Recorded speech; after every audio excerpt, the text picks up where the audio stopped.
इस वीडियो में हम करेंगे कक्षा 10 का प्रश्नावली 1.1 का प्रश्न नंबर 6। प्रश्न है, व्याख्या कीजिए कि 7 गुणा 11 गुणा 13 प्लस 13 और 7 गुणा 6 गुणा 5 गुणा 4 गुणा 3 गुणा 2 गुणा 1 प्लस 5 भाज्य संख्या क्यों है। यानी कि हमें बताना है ये संख्या और ये संख्या, ये भाज्य संख्या क्यों है। तो पहले हम देखेंगे कि संख्या होती है दो प्रकार की होती है, भाज्य संख्या और अभाज्य संख्या। तो पहले देखें भाज्य संख्या कौन सी होती है। कौन सी? भाज्य। भाज्य संख्या वे संख्या होती है जिनके दो से अधिक गुणनखंड होते हैं। जैसे 4 है तो 4 को हम क्या लिख सकते हैं? 4 को लिख सकते हैं 2 गुणा में 2 गुणा में 1, यानी कि दो से अधिक गुणनखंड हो गए। तो ये कैसी संख्या हो गई? भाज्य संख्या हो गई। एक और संख्या है 6, तो 6 को लिख सकते हैं 2 गुणा में 3 गुणा में 1। इसके भी दो से अधिक गुणनखंड है, तो ये भी कैसी संख्या हो गई? भाज्य संख्या। यानी कि वे संख्याएं जिनके गुणनखंड दो से अधिक होते हैं वे सभी संख्या भाज्य संख्या होती है। और दूसरी होती है अभाज्य। कौन सी? अभाज्य। अभाज्य संख्या कौन सी होती है? जैसे 2 है, अगर 2 को हम लिखें 2 गुणा 1, 2 एकम 2, इसके अलावा और कोई गुणनखंड नहीं होते। यानी कि जिन संख्याओं के केवल 2 गुणनखंड होते हैं वे संख्याएं अभाज्य संख्या होती है। एक और कोई उदाहरण में 3 ले लें, यानी ये हो जाएगा 3। 3 को क्या लिख सकते हैं? 3 गुणा 1, 3 एकम 3। अब इसके भी दो ही गुणनखंड है, तो कैसी संख्या होगी? अभाज्य संख्या। और हमें ये बताना है कि ये संख्याएं भाज्य संख्या क्यों है। यानी हमें ये दिखाना है कि इनके दो से अधिक गुणनखंड है, इसलिए भाज्य संख्या है।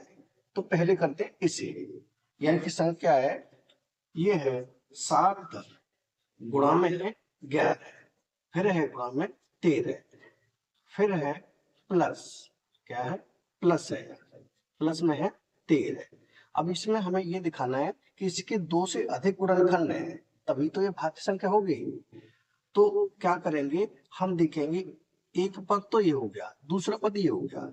अब दोनों पदों में क्या कॉमन है? 13 यहाँ है, 13 यहाँ है, यानी 13 दोनों में कॉमन है। तो 13 हम बाहर निकालेंगे, ब्रैकेट के बाहर आ जाएगा 13, कॉमन ले लिया। अब यहाँ बचा 7 गुणा में ये 11 गुणा में 13 एकम 13, यहाँ बचेगा 1 क्योंकि 13 एकम 13, प्लस यहाँ भी बचेगा 13 एकम 13। इसे आगे हम करेंगे 13 ब्रैकेट में, इनका गुणा करेंगे, यानी 7 का गुणा 11 से, तो 11 से 77 और 1 का गुणा उससे करेंगे तो 77 ही रहेगा, 77 प्लस में है 1, यानी ये हो गया 13 ब्रैकेट में 77 और 1 कितना होगा? 78। यानी इसे हम क्या लिखेंगे? ये 13 गुणा में 78।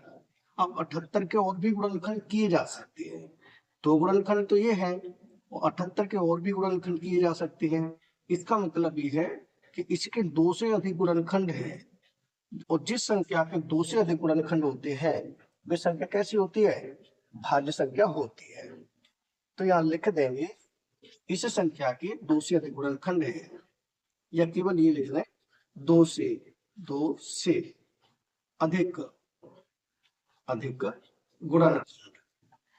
गुणनखंड है, इसलिए कैसी संख्या है? इसलिए ये भाज्य संख्या है, अतः यह भाज्य संख्या होगी।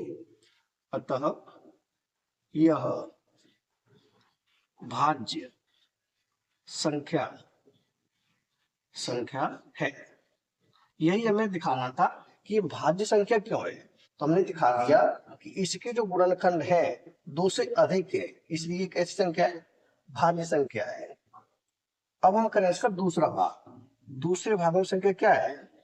ये है 7 गुणा 6, तो इसे लिखें 7 गुणा में 6 गुणा में है 5 गुणा 4 गुणा में है 3 गुणा 2 गुणा 1 प्लस 5। अब एक पद तो ये हो गया, दूसरा पद ये हो गया। जब तक गुणा का निशान होगा तब तक एक ही पद माना जाएगा, और जैसे प्लस माइनस शुरू हो जाएंगे तो वहां से दूसरा पद शुरू हो जाएगा। अब हम देखेंगे दोनों में क्या कॉमन है। तो 5 इसमें है, 5 इसमें है, यानी कि हम 5 कॉमन लेंगे। हमने ले लिया 5 कॉमन। अब यह क्या बचा, यह बचा ये 7 बचा, तो 7 गुणा 6 बचा गुणा 5 एकल 5, यह बच गया केवल 1, गुणा में है 4 गुणा में 3 गुणा 2 गुणा 1 प्लस में 5 एकल 5, यह बच गया 1। अब इन सब का हम गुणा करेंगे और 1 जोड़ देंगे, तो ये 5 ब्रैकेट में, इनका गुणा करें, इधर से करता हूं दूसरी साइड से, यानी कि 1 का गुणा 2 से तो 2 एकम 2, 2 का गुणा 3 से 2 3 6, 6 का गुणा करें हम 4 से तो 6 चौक 24, 24 का गुणा 1 से तो वही रहेगा 24 एकम 24, और 24 में हम गुणा कर दें 6 सत्ते 42, 42 से, यानी कि 42 में 24 का गुणा, ये हो जाएगा 4 दूनी 8 और 4 चौक 16 गुणा 2 दूनी 4, 2 चौक 8, ये हो जाएगा 8, 6 और 4 10, 10 का 0 हासिल 1, 8 1 9, 1 हासिल 10, कितना हो गया, ये हो गया 1008। तो यहाँ हो गया 1008 प्लस क्या है, प्लस में है 1, ये हो गया 5 ब्रैकेट में, 1008 में 1 जोड़ है कितना हो जाएगा, ये हो जाएगा 1009। अब इसे लिखेंगे 5 गुणा 1009 को ऐसे ही लिखते हैं 1009। अब हम देखेंगे दो गुणनखंड तो ये हो गए, अभी हम 1009 के और भी गुणनखंड कर सकते हैं। इसका मतलब ये हो जाएगा कि इसके 2 से अधिक गुणनखंड है। अगर इसके 2 से अधिक गुणनखंड है तो इसका मतलब ये हुआ कि ये कैसी संख्या है, ये भाज्य संख्या है। तो यहाँ लिख दें इसके 2 से अधिक गुणनखंड है, या लिख दें 2 से अधिक गुणनखंड है, 2 से अधिक अधिक गुणनखंड गुणनखंड है। अतः अतः यह कैसी संख्या है, भाज्य संख्या है, यह भाज्य संख्या है, भाज्य संख्या संख्या है। हमें यही बताना था कि ये संख्या और ये संख्या भाज्य संख्या क्यों है। तो हमने बता दिया कि इस संख्या के 2 से अधिक गुणनखंड हैं इसलिए ये भाज्य संख्या है, और इसी के भी 2 से अधिक गुणनखंड हैं इसलिए भाज्य संख्या है। यही हो जाएगा हमारे उत्तर, यानी कि प्रश्न नंबर 6 हो चुका है कंप्लीट। अगर वीडियो पसंद आए तो लाइक करें, कमेंट करें, अपने दोस्तों के साथ शेयर करें। धन्यवाद।